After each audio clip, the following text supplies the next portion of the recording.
Hello दोस्तों, स्वागत है आपका अपने यूट्यूब चैनल जिसका नाम है एजुकेशन फंडा फॉर ऑल। हमने ऑपरेशंस रिसर्च यह सीरीज शुरू की है जिसमें हमने अब तक 3 टॉपिक्स कवर कर लिए हैं।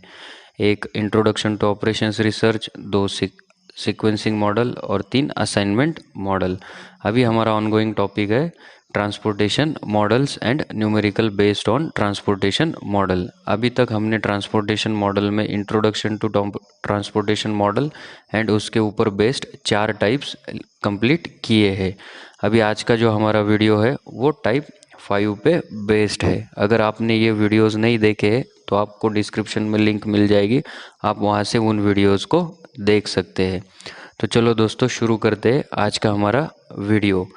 तो आप सबको मालूम है कि ट्रांसपोर्टेशन मॉडल का कोई भी प्रॉब्लम सॉल्व करने के लिए हमें 2 पार्ट से यूज़ करना पड़ता है। तो पहला पार्ट होता है जिसमें IBFS फाइंड आउट करना होता है और दूसरा पार्ट जो है वो ऑप्टिमल सॉल्यूशन फाइंड आउट करना पड़ता है।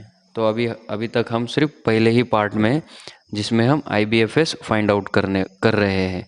तो IBFS फाइंड आउट करने के टोटल 5 टाइप्स है, उसमें से हमने अब तक 4 टाइप्स जो है वो कवर कर लिए हैं।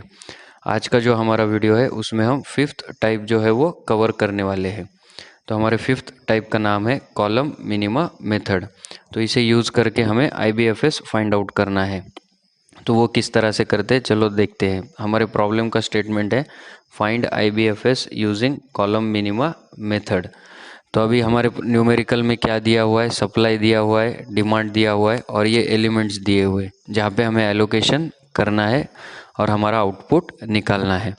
तो वो किस तरह से करते हैं इस प्रॉब्लम को सॉल्व करके देखते हैं। तो इस प्रॉब्लम को सॉल्व करने के लिए हमें स्टेप वाइज जाना है। सबसे पहला स्टेप है आइडेंटिफाई द टाइप, मैक्सिमाइजेशन और मिनिमाइजेशन। हमें आइडेंटिफाई करना है कि प्रॉब्लम जो है वो मैक्सिमाइजेशन का है या मिनिमाइजेशन का है। उसे आइडेंटिफाई करने के लिए 3 बातें याद रखना है। अगर स्टेटमेंट में सेल्स, प्रॉफिट ऐसी कोई चीज़ें मेंशन होंगी तो आपका प्रॉब्लम मैक्सिमाइजेशन का होगा। अगर प्रॉब्लम में कहीं पे भी कॉस्ट, डिस्टेंस या फिर टाइम ऐसी कोई चीज़ें मेंशन होंगी तो आपका प्रॉब्लम जो है वो मिनिमाइजेशन का होगा। और तीसरी, अगर कुछ भी मेंशन नहीं है तो आपका प्रॉब्लम जो है वो मिनिमाइजेशन टाइप का रहेगा। तो हमारे केस में क्या है, हमारे प्रॉब्लम में कुछ भी मेंशन नहीं है तो हमारा प्रॉब्लम जो है वो मिनिमाइजेशन टाइप ऑफ प्रॉब्लम है। तो ये हो गया स्टेप 1 क्लियर। अब आगे बढ़ते हैं स्टेप 2 की तरफ। स्टेप 2 में क्या करना है, डायरेक्टली सप्लाई को कंपेयर करना है डिमांड के साथ। अगर supply is equal to demand है तो प्रॉब्लम जो है वो बैलेंस टाइप का है। अगर supply is not equal to demand तो प्रॉब्लम जो है वो अनबैलेंस्ड का है। तो यहाँ पे देखते हैं सप्लाई जो है वो हमारा 10 + 10 + 10 30 और ये आता है 15 + 5 20 23 + 7 30। तो हमारा supply is equal to demand है। तो हमारा प्रॉब्लम जो है वो बैलेंस्ड टाइप का है। तो ये हो गया हमारा स्टेप 2 क्लियर। अभी स्टेप 3 की तरफ आते हैं। स्टेप 3 में हमें कॉलम मिनिमम मेथड को यूज़ करके इस प्रॉब्लम को सॉल्व करना है और IBFS फाइंड आउट करना है। तो चलो देखते हैं किस तरह से करते हैं। तो अभी हमारा मेथड का नाम है कॉलम मिनिमम मेथड। तो हमें क्या करना है, कॉलम वाइज आइडेंटिफाई करना है सबसे मिनिमम एलिमेंट कौन सा है। तो फर्स्ट कॉलम में देखते हैं सबसे मिनिमम एलिमेंट कौन सा है, 2। तो हमें उसे एलोकेट करना है। तो 2 को एलोकेट करने के लिए सप्लाई और डिमांड को कंपेयर करना है। तो सप्लाई है हमारे पास 10 और डिमांड है 15। इन दोनों में जो भी लेस रहेगा वो एलोकेट करना है। तो सप्लाई लेस है, हम इसे एलोकेट करेंगे। यहाँ पे क्या बचेगा, 0 और यहाँ पे बचेगा 5। अभी इसे ये 0 हो गया है तो इस रो को हम कैंसिल कर देते ताकि दोबारा कंसिडर ना कर सके। अभी फर्स्ट ये हो गया हमारा फर्स्ट एलोकेशन। अभी सेकेंड एलोकेशन के लिए फिर से उसी कॉलम में चेक करना है मिनिमम एलिमेंट कौन सा है। तो मिनिमम एलिमेंट कौन सा है, 4।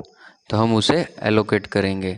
4 को एलोकेट करने के लिए फिर से सप्लाई और डिमांड को कंपेयर करना है। सप्लाई लेस है या डिमांड लेस है तो हम उसे एलोकेट करेंगे। यहाँ पे आएगा 5, यहाँ पे बचेगा 0। अभी 10 में से 5 को एलोकेट किया है तो यहाँ पे बचता है 5। तो ये 0 हो चुका है। तो अब हम इसे कैंसिल कर देंगे। अब हमारे पास फर्स्ट कॉलम है नहीं तो हम सेकंड कॉलम की तरफ बढ़ते। तो सेकंड कॉलम में चेक करो मिनिमम एलिमेंट कौन सा है। सेकंड कॉलम में मिनिमम एलिमेंट है 6। तो हम उसे एलोकेट करेंगे। अभी 6 को एलोकेट करने के लिए हमें क्या करना है, सप्लाई और डिमांड को कंपेयर करना है। देखो यहाँ पे सप्लाई भी 5 है और डिमांड भी 5 है, तो हम इसे डायरेक्टली एलोकेट कर देते हैं। यहाँ पे बचेगा 0 और यहाँ पे भी 0 बचेगा, दोनों तरफ 0 आ रहा है, तो कॉलम भी कैंसिल होगा और रो भी कैंसिल हो जाएगी। अभी नेक्स्ट कॉलम की तरफ आते हैं, तो मिनिमम एलिमेंट कौन सा है, 5, तो हम उसे एलोकेट कर देंगे। अभी 5 को एलोकेट करना है तो फिर से वही प्रोसेस रिपीट करनी है। सप्लाई डिमांड को कंपेयर करो, यहाँ पे डिमांड जो है वो लेस है, तो हम उसे एलोकेट करते हैं। यहाँ पे बचेगा 0 और यहाँ पे बचेगा 7। अभी कॉलम में 0 है तो हम उसे कैंसिल कर देंगे। इसके बाद के एलोकेशन के लिए आगे बढ़ते, तो हमारे पास एक ही एलिमेंट है, हम उसे डायरेक्टली एलोकेट कर देंगे।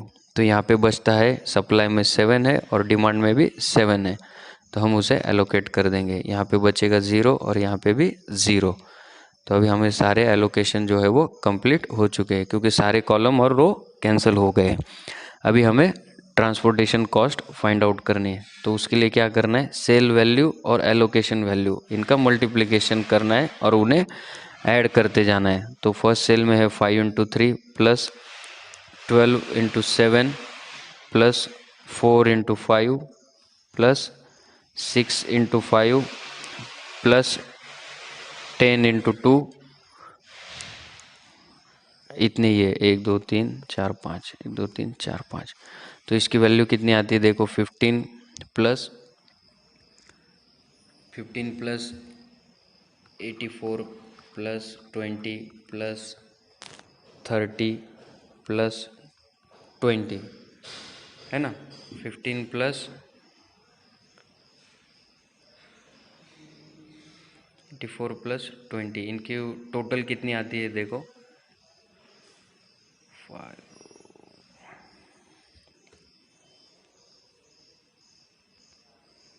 15 प्लस 84 प्लस 20 प्लस 30 प्लस 20, ये आती है 169 रुपीज़, या फिर हम इन्हें यूनिट्स भी कह सकते हैं। तो इस तरह से हमने ट्रांसपोर्टेशन कॉस्ट जो है वो फाइंड आउट कर ली है। ट्रांसपोर्टेशन कॉस्ट हमारी आती है 169। तो इसी के साथ हमने कॉलम मिनिमा मेथड यूज़ करके IBFS को फाइंड आउट किया है। तो अभी हम इस वीडियो को और न्यूमेरिकल दोनों को कंक्लूड करते हैं। जल्दी मिलेंगे हमारे नेक्स्ट वीडियो में नए कंटेंट के साथ। तब तक के लिए थैंक यू। हमारे चैनल को सब्सक्राइब कीजिए, ज़्यादा से ज़्यादा लोगों तक शेयर कीजिए, पहुंचाइए उसे, और वीडियोस को लाइक भी कर दीजिए। अगर आपको कहीं पे भी कुछ भी डाउट आ रहा है तो आप कमेंट सेक्शन में कमेंट करके मुझसे पूछ सकते हैं, मैं आपके सारे सवालों के जवाब दे दूंगा। तो जल्दी मिलेंगे। Thank you very much.